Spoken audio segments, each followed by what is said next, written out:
වසර 6ක් තිස්සේ පොඩි රාජුව බලාගත්ත රසික තිලකරත්නට මේ වෙලා තියෙන සිදුවීම ලංකාවේ හැම කෙනෙක්ම අවධානයට ලක් වූ සංවේදීම පුවතක්. ඉතින් මේ වෙනකොට රසිකගේ නිසල දේහය එයාගේ ගෙදරට ගෙනවිත් තියෙනවා. රසිකට අවසන් ගෞරව දක්වන්න එයාගේ පවුලේ නෑදෑ පිරිස හැමෝම එකතු වෙලා ඉන්න මේ මොහොතේ මේ සිදුවීම දිහා හැරිලා ආයෙත් බලමු.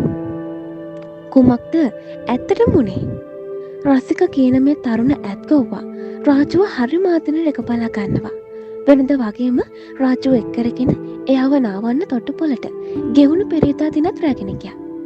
අනේ ඒත් මේ සද්දන්ත රාජු තමන්ව බලාගන්න රසිකව ජලයේ ඔබා පහර දී තිබෙනවා. මේ සිද්ධිය දකින තරුණයෙක් ඉක්මනටම අල්ලඩක බලාගන්න ස්ථානයකට ගිහින් මේ සිද්ධිය පිළිබඳව කියනවා. එවිට ඇත්ගොව්වන් දෙදෙනෙක් ඇවිත් මේ සද්දන්තයා මෙල්ල කර පැන තබනවා.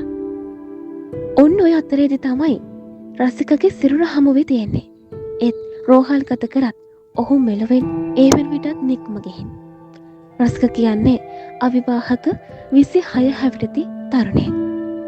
කෙසේ වෙතත් පිළිමතලා ප්‍රදේශයේ පදිංචි රසික තිලකරත්න ඔබට සසර ගමනේ මෙවන් අකල් මරණවලට ගොදුරු නොවේවා කියලා අපි ප්‍රාර්ථනා කරන්නෙමු.